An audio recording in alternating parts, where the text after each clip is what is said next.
La parole de Dieu est un trésor inestimable.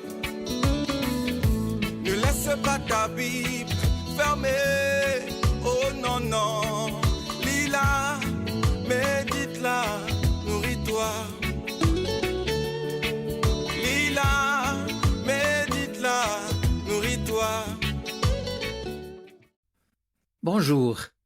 Savez-vous que même si tout paraît mal engagé, s'il ne vous apparaît aucune solution possible, Dieu pourtant peut transformer les choses.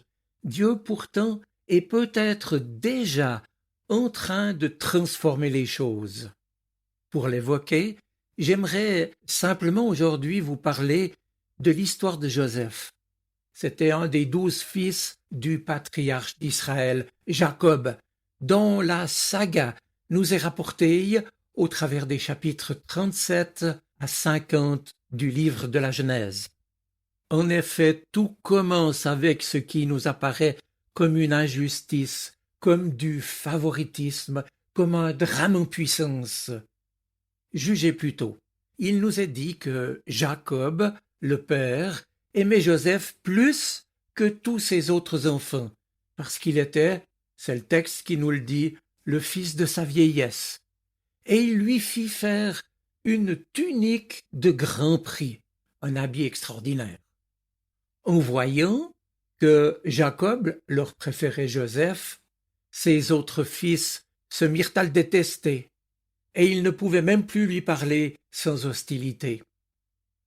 Plus tard, alors que ses fils étaient dans les champs, gardant les troupeaux, Jacob dit à Joseph, « Va voir comment se portent tes frères, et comment va le troupeau, et rapporte-moi des nouvelles. » Joseph chercha donc ses frères et les trouva dans un lieu appelé Dothan.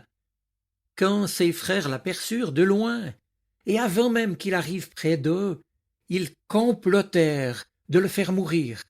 Ils se dirent l'un à l'autre, « C'est le moment, allons-y, tuons-le, et nous dirons qu'une bête féroce l'a dévoré. » Or, 2 des frères hésitent quand même, et plus avisés que les autres, par leurs interventions, font changer la décision prise précédemment par tous, pour finalement vendre Joseph comme esclave à des caravaniers qui passaient.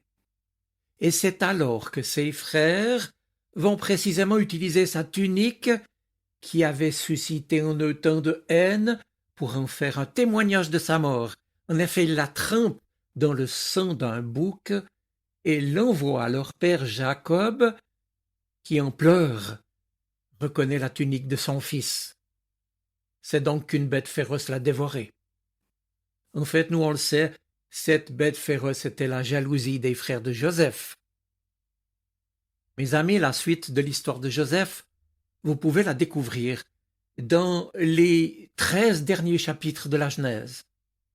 À grands traits, il suffira ici que je vous en résume l'essentiel, à savoir qu'après avoir été vendu par ses frères, le jeune homme s'est retrouvé à la cour du Pharaon, où il a fait finalement fortune et monté au plus haut sommet de la hiérarchie égyptienne.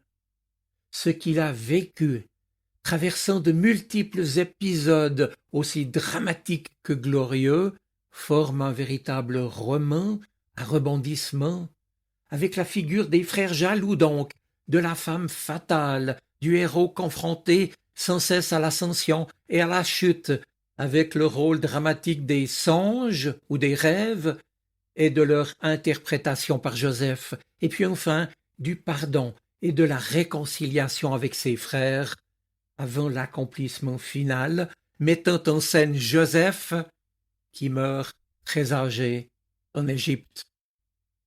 Autre-temps, dans cette histoire, on découvre que c'est à cause de sa sagesse que Joseph est devenu puissant, le 2e homme d'Égypte après le roi, le Pharaon. Il était chargé de la gestion des entrepôts pendant les années d'abondance et de la vente de nourriture aux Égyptiens et aux étrangers qui venaient se réfugier en Égypte pendant les 7 années de famine. Or, précisément quand la famine est venue, même le pays de Canaan a été affecté, et Jacob le patriarche a bien dû envoyer 10 de ses fils en Égypte pour y acheter du blé. Et là-bas, en Égypte, les fils de Jacob ont rencontré leurs frères depuis si longtemps perdus de vue. Eux, ils ne l'ont pas reconnu, mais Joseph les a reconnus. Alors, au terme de bien des péripéties, voyant finalement que le cœur de ses frères avait changé, Joseph s'est fait reconnaître à eux. Et nous voilà au chapitre 45 et suivant de la Genèse, qui nous raconte leur réconciliation. Joseph a alors rassuré ses frères et leur a déclaré qu'ils n'avaient pas à avoir de crainte à cause de ce qu'ils avaient fait, car lui, Joseph, avait compris que si Dieu l'avait envoyé en Égypte, c'était afin de les préserver. Et plus tard encore, après la mort de leur père Jacob, venu à son tour auprès de ses fils et de leur famille en Égypte, Joseph réaffirmera à ses frères son pardon en disant que même si ses frères avaient eu l'intention de lui faire du mal, Dieu l'avait changé en bien. Dieu l'avait changé en bien.